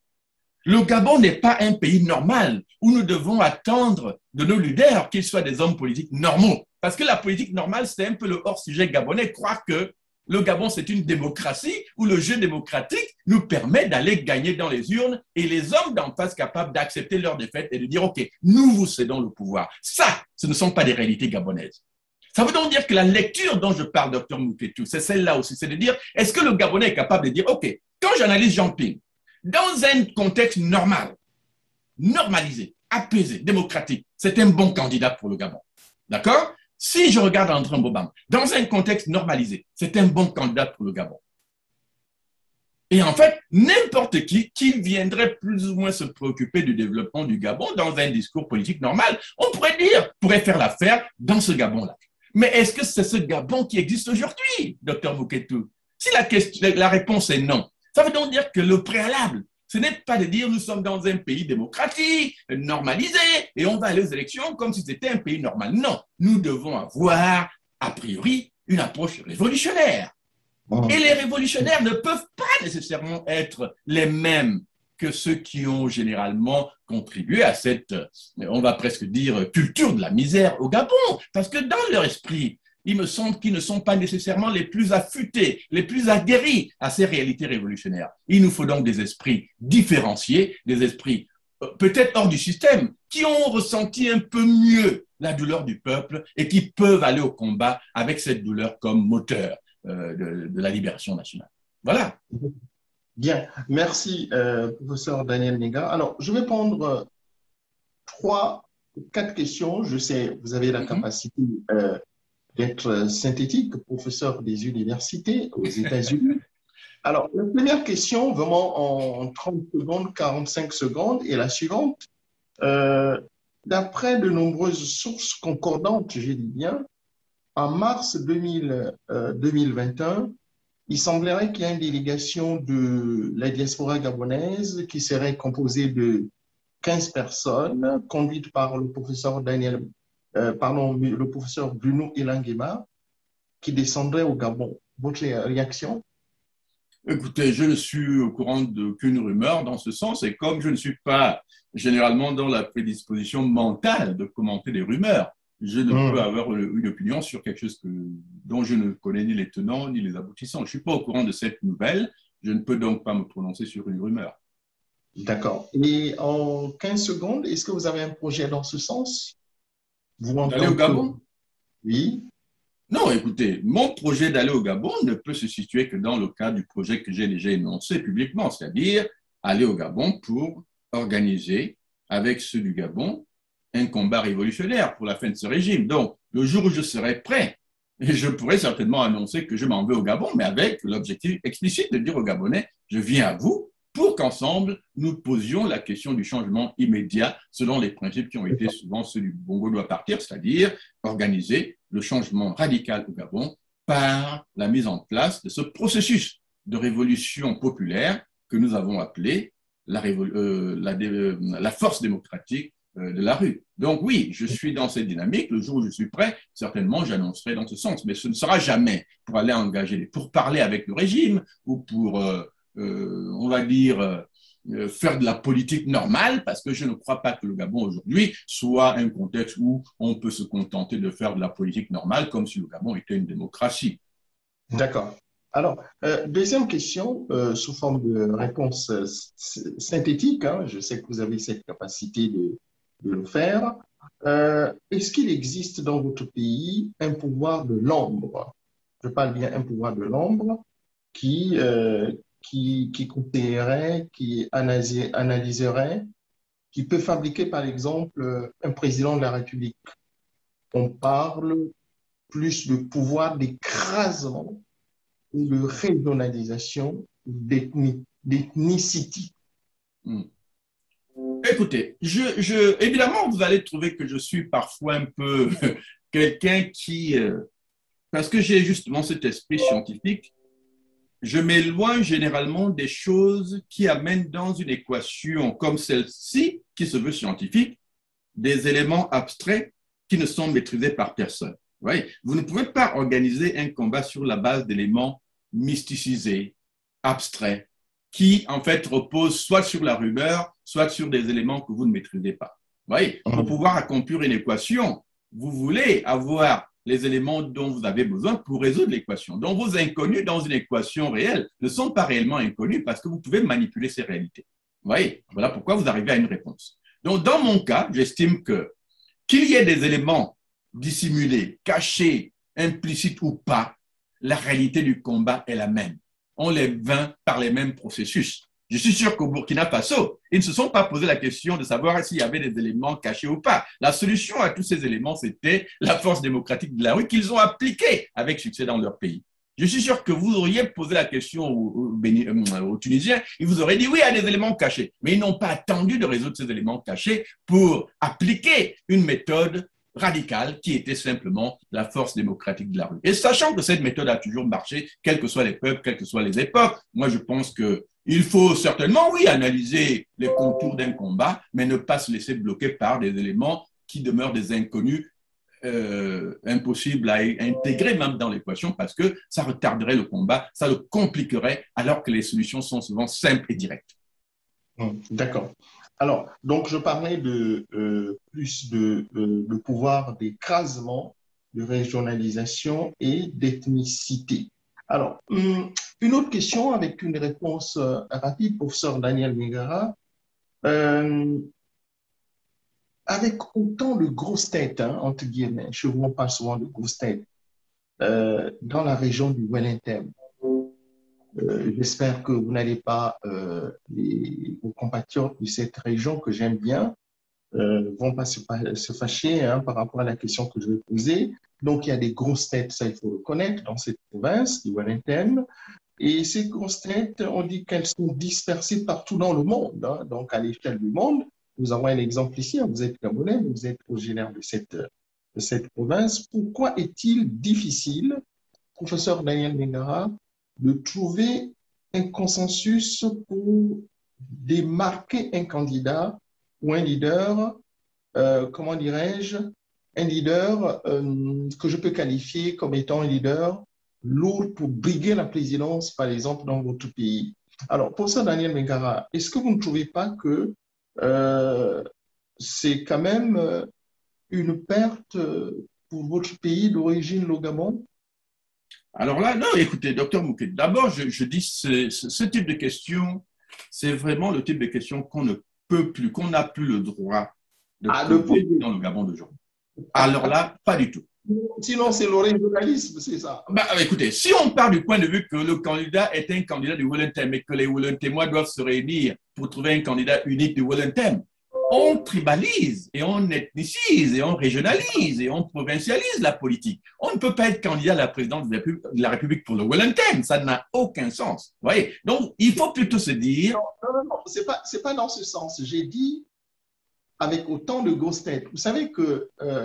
mais les grosses têtes, docteur Mouketou, il n'y en a pas que Wellington. Vous êtes une grosse tête, vous n'êtes pas du Wellington. Le Gabon regorge de grosses têtes.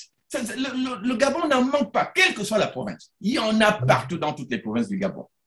La question, c'est plutôt, qu'est-ce que les Bongos ont fait de ces grosses têtes-là? Vous voyez, la plupart d'entre nous, une bonne partie est en exil à l'extérieur du pays. Il n'y a pas que des femmes ou des Wellingtémois. Mais une bonne partie aussi est en exil interne dans le pays. La preuve, on a réduit la pratique de la politique au Gabon à une question d'arrière-cour. C'est-à-dire qu'aujourd'hui, avec la dictature ambiante au Gabon, sous prétexte de Covid, on a confiné les Gabonais à pratiquer la politique dans leur espace privé, n'est-ce pas? Privant donc tout le monde de la possibilité de se rassembler dans les espaces publics qui permettent justement de nationaliser le débat politique. Donc, à partir de là, nous sommes tous à la même enceinte, nous sommes tous exposés aux mêmes réalités, qu'on soit du Haut-Ogooué ou d'ailleurs. Moi, je dis plutôt que nous devons plutôt regarder au-delà des provinces, des ethnies, de ces réalités, on va dire, sectaires, pour dire, écoutez, est-ce qu'il y a au Gabon aujourd'hui une grosse tête, une seule, disons, ça de cette manière, qui puisse nous amener à résoudre l'équation nationale? Je comprends, docteur Mouketou, parce que quand on est un peuple traumatisé, n'est-ce pas, on a tendance à aller chercher des solutions dans des choses qui sont incohérentes et qui n'ont plus de sens. C'est ça le résultat du traumatisme. Mais c'est à nous, justement, qui avons encore la sanité mentale, de sortir de cette manière de voir les choses pour projeter notre attention vers les débats nationaux qui ont besoin d'être engagés. Et à partir de là, docteur Mouketou, on pourra se poser la question, est-ce qu'il existe au Gabon aujourd'hui une grosse tête autour de laquelle tout le monde peut se rassembler je dirais, non pas pour aller à une élection présidentielle, parce que je le dis encore, parler d'élection au Gabon aujourd'hui, c'est confondre le Gabon avec un pays normal, où on pratique une politique normale, où on peut gagner normalement des élections parce que nous avons des institutions normales. Ce n'est pas le cas. Ce serait en réalité un hors-jeu politique. La question, c'est plutôt, est-ce que nous avons au Gabon aujourd'hui quelqu'un autour duquel nous pouvons nous rassembler pour que ça soit le champion qui répond radicalement aux besoins d'une lutte radicale pour l'évincement de ce régime? Si nous pouvons nous accorder là-dessus, alors qu'ils viennent de l'Ogo-Maritime, de la Nyanga, de l'Angounié, de l'Ogo-Elolo, du Welentem, de l'Ogo-Ivindo, du Haut-Ogoué, et j'en passe, non, docteur Moketo. C'est ça la vraie solution. Si c'est quelqu'un du Haut-Ogoué, vous en avez des remarquables là-bas, hein, comme M. Libama, qui aujourd'hui se bat contre vent et marée pour assurer un minimum de présence du débat politique national, même quand c'est un homme malheureusement de la société civile. Ils sont là, dans la diaspora comme au Gabon. Mais la question sera toujours de savoir qui peut nous conduire à la terre promise. La terre promise n'étant pas synonyme d'élection, mais terre promise étant synonyme de cette personne, avec suffisamment de présence politique pour inséminer le débat politique national de cette verve révolutionnaire dont le pays a besoin pour réellement évincer ce régime. Voilà les réalités, je crois, qui doivent nous interpeller. D'accord, très bien. Vous parlez de la terre promise. Faites bien de faire cette transition. Parlons un peu donc de la religion dans votre pays, ou bien à l'échelle de l'Afrique, non pas de l'Afrique centrale. Alors, il y a plus de 3 semaines, docteur Daniel Mingara, nous avons reçu un pasteur sur notre émission, que vous connaissez certainement, le pasteur Frédéric Béhéné. Voilà. Nous avons exploré avec ce pasteur ensemble donc la problématique sur l'Église chrétienne d'Afrique subsaharienne face à la politique. Alors, je vais vous poser 4 questions sous forme de réponses toujours rapides. La première question est la suivante. À ce propos, professeur Daniel Mingara, pourquoi l'Église chrétienne est si profondément ancrée dans les cultes religieux des Africains? Des Africains et des Africaines, bien sûr.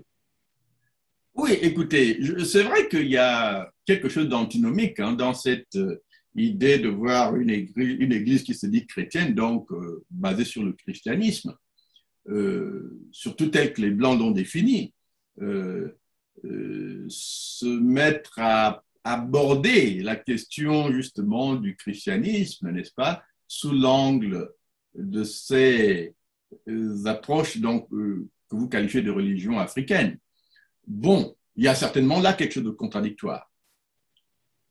Maintenant, la question, c'est de savoir qu'est-ce qu'ils font de cette pratique-là. Parce que je conçois bien, hein, quelque part, que l'Église puisse se dire, écoutez, surtout les Africains qui pratiquent le christianisme, puissent se dire, bon, écoutez, il est vrai que notre histoire en tant qu'Africains a été inséminée d'une religion venant d'ailleurs.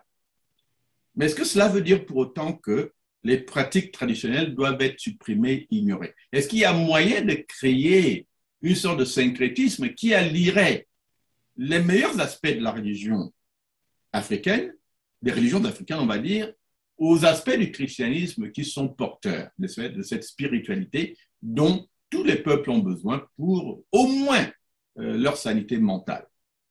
À partir de là, si la question est posée de cette manière, je ne vois pas nécessairement de problème. Mais seulement ce que nous voyons, c'est plutôt que il y a parfois même dans la conception chrétienne hein, des traditions, certaines approches qui visent à dire ces traditions sont démoniaques, il faut les supprimer.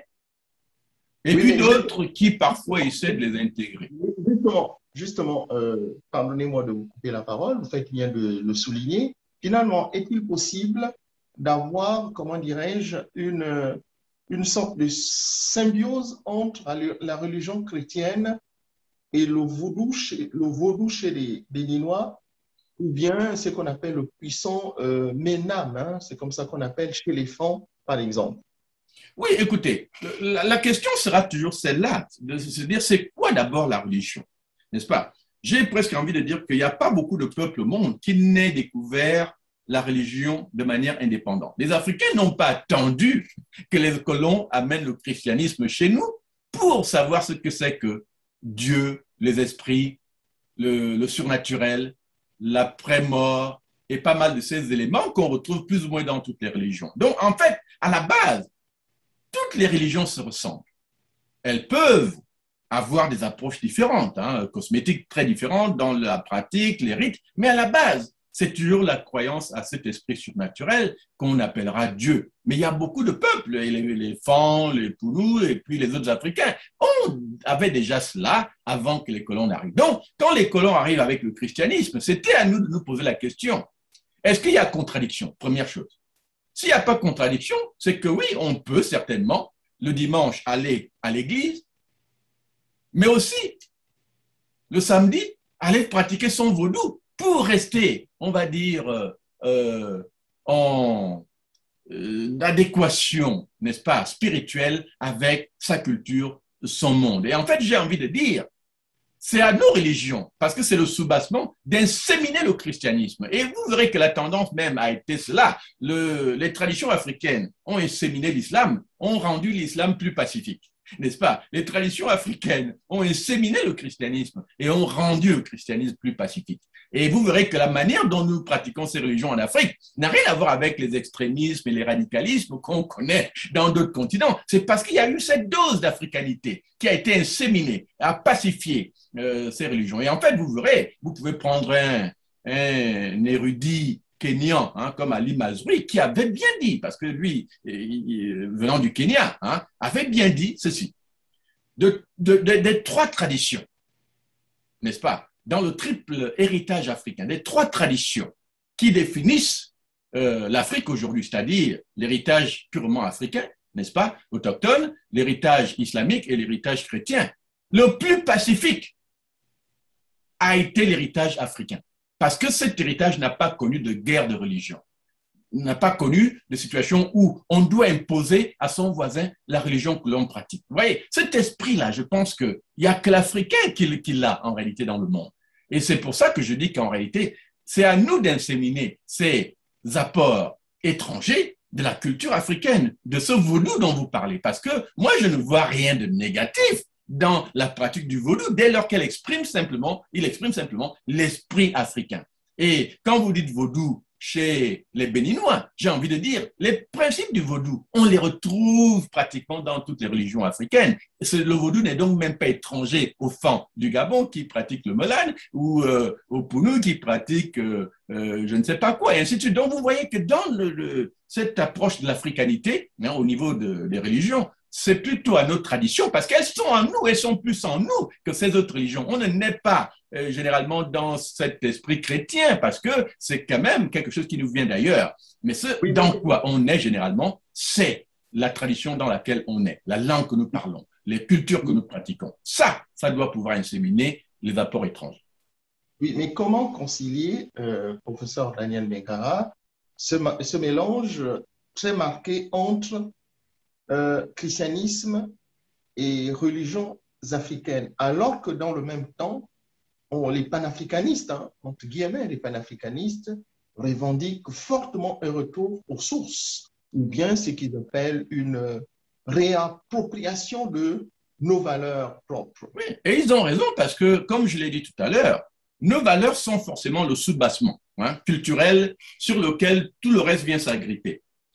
Et la question sera toujours, pour les gens, moi je suis né africain, on m'a baptisé chrétien, aujourd'hui je suis plus ou moins quelqu'un qui regarde la religion comme une pratique sociale.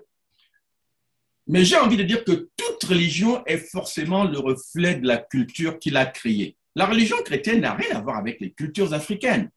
Donc, je suis d'avis avec les panafricanistes qu'il faut un retour à cet esprit africain. Et vous savez, il y a quelqu'un qui m'a surpris récemment, et j'invite les Africains à écouter un discours qui a été fait par le président béninois récemment. Ce monsieur m'a épaté par un intellectualisme incroyable. Il faut saluer cela. Il a dit, les religions africaines existent indépendamment du christianisme. Et il a dit quelque chose qui m'a frappé. Il dit, la religion africaine, c'est le vaudou. Et il a raison. Parce que c'est une question de cette dénomination de vaudou cache à peine les pratiques communes, partagées, qu'on retrouve pratiquement dans toute l'Afrique. Et il a dit, mais alors, comment voulez-vous que nous, on vive dans un contexte où on se renie à chaque fois à cause des effets de ces religions importées? Il a dit non, c'est à nous de promouvoir le vaudou avec ce nom, et je suis d'accord avec lui, comme religion africaine. Comme religion africaine. Vous voyez, docteur Mouketou, l'idée aujourd'hui, c'est que revenir au vaudou et l'affirmer comme religion, et même, j'ai admiré ce qu'il a dit, le vendre au monde, dire au monde que l'Afrique a sa religion. C'est pas un peu exagéré, ça? Non, ce n'est pas exagéré parce que les autres le font. Vous ne verrez jamais un juif dire un jour, moi je vais abandonner ce que je fais pour ce que les autres font. Non, c'est une réalité. Il n'y a que nous, Africains, qui sommes toujours prédisposés à avaler sans réflexion et sans filtre ce qui nous vient d'ailleurs. Et ça dénote par la suite d'une sorte de colonisation mentale qui fait qu'en fait, nous jurons par des réalités culturelles qui n'ont rien à voir avec nos cultures. Et vous voyez, on ne peut pas être surpris par la suite que nous soyons totalement désaxés, incapables de réfléchir avec les réalités africaines parce que nous n'avons plus ce soubassement-là. On réfléchit toujours sur la base de ce qui vient d'ailleurs et ce qui vient d'ailleurs est toujours en contradiction généralement avec les réalités locales. Donc moi, je pense que non, ce n'est pas exagéré. Chaque religion doit pouvoir exister indépendamment des autres, hein, n'est-ce pas? Mais dans ce contexte-là, il n'y a pas de raison que l'Afrique ne popularise ce qu'elle a de plus fondamental, c'est-à-dire l'esprit et la spiritualité africaine. D'accord. Alors, avant de passer aux 3 dernières questions de cette émission, docteur Daniel Mingara, j'aime souvent quand j'engage une interview avec vous, vous posez cette question, reposez cette question, reposez encore davantage cette question que j'ai rédigée, qui est la suivante. Je vais la lire, hein, si vous me permettez. Président Daniel Mingara, en toute honnêteté, êtes-vous toujours de ceux qui veulent prendre concrètement le pouvoir au Gabon? Certains pensent que les opposants de la diaspora n'aspirent qu'à être des théoriciens politiques et non des acteurs du terrain. Alors, cette question intéressante, docteur Mouketou, vous m'excuserez, un autre épanchement théorique. Voilà. Mais ce que je vais dire est ceci. Pour une fois, je le réaffirme, pour une fois dans l'histoire politique du Gabon, nous avons un homme, Jean Ping, qui a gagné une élection sans embâche. Gagné l'élection. Est-ce qu'il a pris le pouvoir? Ça, c'est une question fondamentale. Vous voyez, dans la philosophie qui est de celle de Mingara, et qui explique même pourquoi j'étais allé voir Jean Ping en 2015, c'était de dire entre l'ambition qui pourrait être celle de Mingara, de prendre le pouvoir au Gabon, et cette prise de pouvoir, il y a un écueil. Cet écueil, c'est le système Bongo qui ne permettra jamais à Mingara de prendre le pouvoir, même si Mingara avait gagné par les urnes. Vous comprenez qu'à partir de là, je me suis départi de cette ambition, on va presque dire aveugle, qui consisterait à rêver d'une prise de pouvoir, sachant qu'en réalité, je ne pouvais pas y arriver. Voilà pourquoi j'ai dit, et j'ai essayé de conseiller à tous les hommes politiques nationaux, gabonais, de plutôt privilégier d'abord le combat comme premier maillon de toute ambition de prise de pouvoir. C'est-à-dire que si vous savez tout ce que vous ne pouvez pas, même après avoir gagné par les urnes, un peu comme on a vu avec Jean Ping, accéder au pouvoir, ça veut donc dire que la première démarche, c'est d'évincer le régime qui empêche cette prise de pouvoir. Et une fois que ce régime est évincé, ça vous ouvre la voie maintenant au type de réforme qui ferait que demain, si on organise de nouvelles élections, ces élections seront forcément transparentes, ces élections seront forcément des élections qui garantissent que ce sera vraiment le vote des Gabonais qui va sortir des urnes, et par la suite, si c'est vous que les Gabonais ont choisi, eh bien, c'est vous qui serez président du Gabon, et vous allez effectivement prendre le pouvoir. Donc, vous comprenez que mon ambition de prise de pouvoir n'aurait aucune valeur politique aujourd'hui si je voulais faire comme les autres, c'est-à-dire aller perdre mon temps, voir les femmes bouger les fesses dans les villages et faire la politique, faire de l'énergie, créer des espoirs pour me retrouver comme Mbabosso s'est retrouvé en 93, comme Mambundu en 98, comme Mambundu en 2005, comme Mbobam en 2009 et comme Jean Ping en 2016. Vous voyez, j'ai plutôt pris l'habitude de ne pas m'exercer dans ce que je vais appeler la futilité. L'exercice en futilité ne peut pas s'accommoder de la manière dont je vois les choses. Voilà pourquoi moi je pense qu'aujourd'hui, non, docteur Bouketou, je reste théoricien de la politique parce que la théorie précède la réalité. Il faut généralement projeter, analyser pour comprendre. Et voilà ce qui me fait comprendre que le Gabon, on ne prendra pas le pouvoir, quel que ce soit moi ou Jean Ping ou quelqu'un d'autre, on ne prendra jamais le pouvoir par le simple effet des urnes. Il va falloir ajouter à cela une autre dimension, c'est la dimension révolutionnaire. Et dans le cas du Gabon, vu que les urnes, la piste des urnes est fermée, il nous reste uniquement la piste de la rue. Voilà ma philosophie politique. Donc, ambition ou pas, j'en sais rien. Ça se déterminera une fois qu'on aura évincé les bongos et que le terrain sera finalement propice à une véritable prise de pouvoir par la force démocratique des urnes. Voilà la réalité qui est la mienne, docteur Moukedou. J'espère ne vous avoir pas déçu avec cette réponse, puisque je sais que vous auriez voté pour moi, mais votre vote, je n'ai pas envie de le gaspiller. Alors, en tout cas, je vous ai très bien compris. Alors, les trois dernières questions. La première question, rapidement, je présentais votre mouvement politique.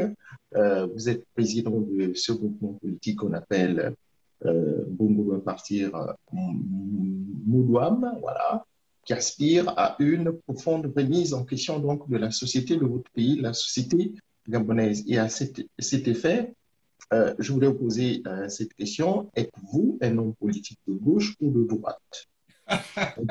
Voilà. Alors, oui. Et ça, j'aime la question parce qu'elle rejoue un peu celle de la religion. Oui, pour moi, se définir de gauche ou de droite, c'est un peu se tromper dans des idéologies politiques et économiques qui n'ont rien à voir avec l'Afrique. L'Africain, n'approche pas ces réalités par rapport à est-ce qu'on est de droite ou on est de gauche. Non. Et en réalité, le contexte de nos économies aujourd'hui doit pouvoir avoir un seul fil conducteur qui repose sur la question suivante.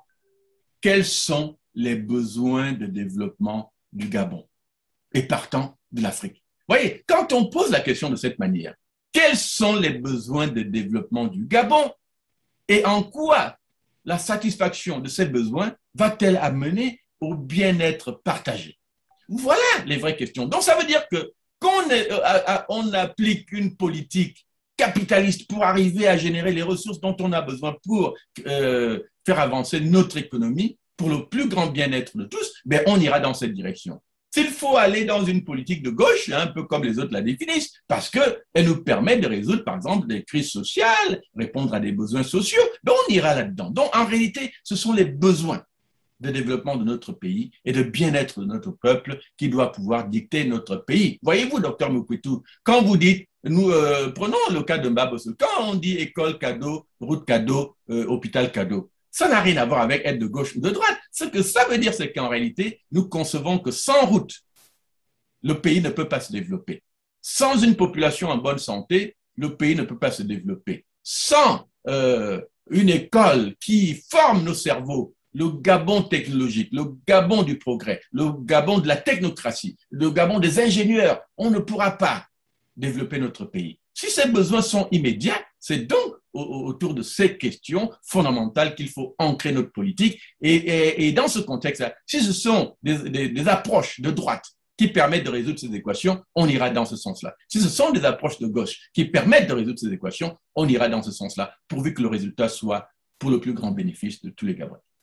D'accord. Alors, docteur Daniel Mingara, on nous dit souvent que oui, vous parlez trop de politique, vous n'allez pas, vous faites pas des analyses sur les sujets plus pointus.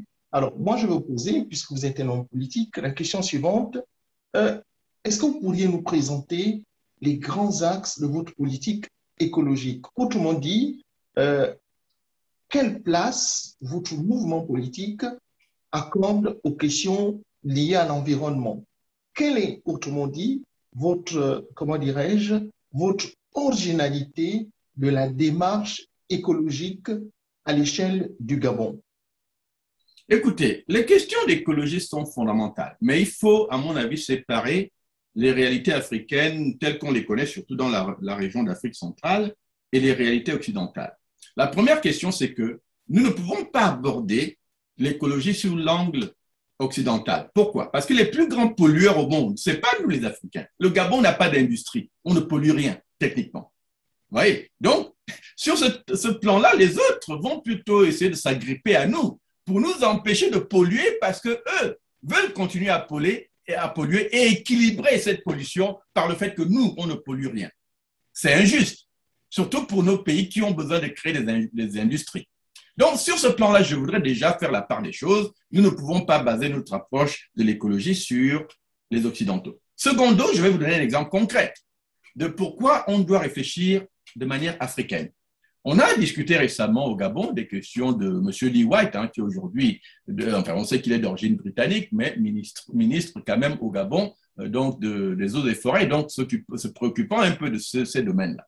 Mais vous savez que dans nos pays, il y a eu une politique bizarre où on dit aux populations vivant dans la forêt, de nos forêts, qu'ils ne pouvaient plus chasser les animaux pour manger. Mais vous savez, docteur Mouketou, que d'abord, au niveau de l'alimentation, la viande est un produit important de la santé même d'un individu parce qu'il faut pouvoir manger de la viande pour un certain nombre de protéines.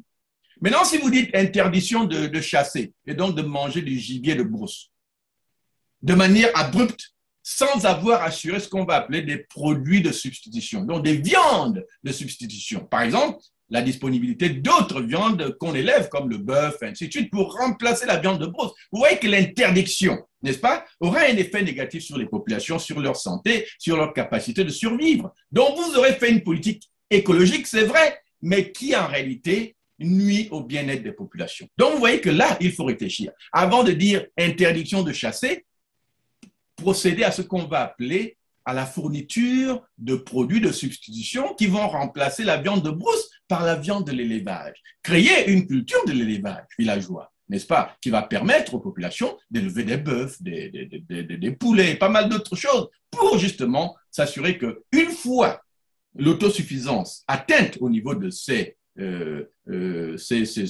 on va presque dire l'élevage, on puisse par la suite dire aux gens, maintenant, vous ne pouvez plus chasser tel type ou type d'animaux qui faisaient jadis partie de votre alimentation. Vous voyez, ça c'est une partie bien africaine qui doit nous préoccuper. Maintenant, il y a pour moi une autre forme d'écologie qui existe, de préoccupation écologique. Par exemple, quand vous voyez l'insalubrité dans nos villes, les marais qui n'ont jamais été viabilisés, et les populations qui vivent dans des marais avec des moustiques et pas mal d'autres réalités qui font qu'au Gabon, aujourd'hui, vous n'avez même pas de voirie dans les villes principales pour enlever les ordures. Et les gens attrapent des maladies de tout genre. Voilà, dans ce sens-là. Vous avez les questions d'eau. Quel type d'eau est-ce qu'on boit? Vous avez dû voir les images de notre SEG, je crois, où on vous montre l'eau qui sort du robinet, qui est tout blanc ou tout noir, et j'en sais rien. Parce que même à ce niveau-là, on fait boire aux populations, j'ai presque envie de dire, du poison. Donc, vous voyez que, docteur Mouketou, la question de l'écologie ne peut pas être séparée au Gabon et en Afrique, je crois, des questions de développement. Nous avons en réalité besoin aujourd'hui de développer les besoins de santé de nos populations, sanitariser tout cela par l'accès à l'eau potable, n'est-ce pas, dans tout le Gabon, l'accès à une industrie qui se préoccupe justement de la pollution. Regardez un peu ce qui se passe avec l'industrie pétrolière, dont notre petit frère, là, notre jeune Jean-Christian Récoula, Christian Bernard Récoula, n'est-ce pas, qui nous montre des vidéos de la pollution partout au Gabon faite par les compagnies minières, pétrolières. Mais vous voyez, ça, c'est une politique qui demanderait ou plutôt des éléments qui demanderaient que des hommes et des femmes comme nous essayons absolument de nous préoccuper de ces compagnies, d'apporter, développer une politique de l'écologie et donc de l'environnement qui ferait que, par exemple, on puisse faire cesser ces activités minières incontrôlées qui polluent nos rivières, qui en réalité tuent nos populations et créent des maladies en tout genre. Donc j'ai envie de vous dire, docteur Mouketou, que nous devons repenser l'industrie pétrolière minière au Gabon, mais surtout penser aux industries de demain de telle sorte que celles-là soient un peu moins taxantes pour l'environnement, pour l'écologie. Et là, vous verrez que cette approche qui va de nos préoccupations primaires, n'est-ce pas, tenant compte des besoins des populations, tenant compte des besoins de notre industrie, et pour ensuite embrasser éventuellement les accords internationaux qui peuvent viabiliser nos propres politiques écologiques. Voilà un peu, à mon avis, la direction que nous devons emprunter, même dans le cas du Gabon. Nous allons revenir sur cette problématique écologique. Je ferai aussi une prochaine émission avec vous pour vous permettre de venir présenter les autres thématiques importantes, hein, par exemple les affaires sociales, la santé, la culture, l'emploi, l'Afrique, l'éducation, l'enseignement supérieur, la recherche, l'économie, la finance, le transport, le logement, le fonctionnement de l'État, pourquoi pas les collectivités territoriales. Nous allons faire une émission sur... Et tout cela est bien dit, hein, parce que vous avez raison, tout ça peut être lié à l'écologie et on aura besoin effectivement d'une émission presque spécialisée pour ces sujets. Voilà. Nous allons faire une émission spéciale sur ces thématiques. Alors, dernière question et je vais vous demander votre mot de la fin. Parlons un peu de la volonté. Vraiment, c'est la dernière question, puisque nous sommes pris aussi par le temps. La volonté de votre pays d'agiter l'option d'adhésion au Commonwealth pour échapper à la politique française. Alors, vous avez votre président Ali Bongo qui est arrivé à Paris dans le cadre de la 41e, je crois, des sessions de la conférence générale de l'UNESCO. Votre président, on l'a vu, très affaibli. Il a été reçu le 12 novembre dernier par le président français Emmanuel Macron. Ce dernier, hein, sauf si vous voulez me dire le contraire, il a sauvé quand même votre pays du ridicule sur le perron de l'Élysée. L'Élysée, pardon. Votre réaction, professeur Daniel Mingara? Oui, commençons par ce dernier aspect. Vous parlez de sauver notre pays, oui, d'une humiliation. Et j'ai même envie de dire que il ne nous a même pas sauvé de rien, puisque si on en parle aujourd'hui, c'est parce qu'il y a eu déjà l'effet de l'humiliation. Le fait que votre président a affaibli, comme vous l'avez dit, mentalement, physiquement, se hasarde à vouloir continuer à exercer des fonctions qui sont devenues trop lourdes pour lui et qui montrent très clairement qu'aujourd'hui, s'il aimait vraiment son pays, sa seule option serait de démissionner de ce pouvoir et puis permettre au pays de s'engager vers voilà, une démocratisation claire et nette. Donc, oui, il y a eu humiliation, il y a eu aussi confirmation du fait que Ali Bongo est tellement physiquement affaibli qu'en fait, il ne peut plus assumer ses fonctions. Voilà, ça c'est la première réalité. La seconde réalité, c'est que quand vous parlez d'adhésion au Commonwealth, et peut-être dans une sorte de stratégie qui viserait à faire pression, on va presque dire chantage sur la France, n'est-ce pas? En bon terme, si vous voulez dire, en bon terme avec la France? Oui, ramener, on va dire, des relations un peu plus normalisées, hein, qu'on estime peut-être un peu froides ou distantes. Bon, il y a peut-être un peu de ça, mais je ne crois pas qu'Ali Bongo soit capable de penser de cette manière. Parce qu'encore une fois, quand vous pensez de cette manière, vous lui donnez vous lui donnez une préoccupation qui, à mon avis, n'est jamais la sienne. Moi, je vois plutôt déjà dans la visite avec Macron une tentative de faire un peu ce qu'Ali Bongo essaie de faire ces derniers temps, c'est de montrer qu'il est encore là. Donc, ce n'est pas en fait l'intérêt du Gabon qu'il va vendre ou la recherche d'une normalisation, c'est plutôt pour montrer aux yeux du Gabon qu'il est encore capable, alors que tout le monde sait qu'il n'est plus capable. Mais son désir, c'est de montrer qu'il est encore capable. Et vous l'avez vu, hein, si vous repartez sur sa visite au Parlement au Gabon. Beaucoup de gens se demandaient, mais alors, qu'est-ce qu'il est allé faire là-bas? Mais non, les gens doivent savoir qu'aujourd'hui, l'entourage d'Ali Bongo veut montrer qu'Ali Bongo est encore capable pour justifier le fait qu'ils doivent encore rester au pouvoir au Gabon. Ça, à mon avis, c'est une approche totalement, on va dire, presque personnelle, individualisée. qui n'a rien à voir avec la normalisation des relations avec la France. Maintenant, le Commonwealth, j'ai envie de vous dire que moi, je vois plutôt autre chose dans l'adhésion au Commonwealth. C'est-à-dire que quand vous avez un régime corrompu comme celui du Gabon, le Commonwealth contient les paradis fiscaux les plus avérés au monde. C'est-à-dire, le Commonwealth regorge de tous ces pays les plus exposés, ou plutôt disposés à l'idée du blanchiment d'argent. Donc, ces paradis fiscaux où vous pouvez engranger l'argent volé sans conséquence. Vous avez dû voir déjà qu'il y a des journalistes internationaux dernièrement dans leur consortium qui ont découvert justement que beaucoup de chefs d'État et d'hommes politiques avaient des comptes un peu disséminés de par le monde. Qu'est-ce qu'on a vu? Ali Bongo et sa famille sont impliqués aux îles Vierges, n'est-ce pas? Déjà, aux îles Vierges, n'est-ce pas? Comme des endroits où ils sont mêlés à des questions de détournement d'argent volé depuis le Gabon. Donc, moi, j'ai envie de dire que l'Angleterre elle-même aussi est reconnue comme un paradis fiscal. Les gens ne le comprennent pas souvent, mais l'Angleterre est l'un des pays receleurs d'argent volé de par le monde. Donc, moi, je vois plutôt là une connexion criminelle avec le Commonwealth, n'est-ce pas, qui est recherchée par Ali Bongo, que son adhésion va faciliter ces connexions criminelles. Et vous n'êtes pas sans savoir hein, que M. Lee White est d'origine britannique.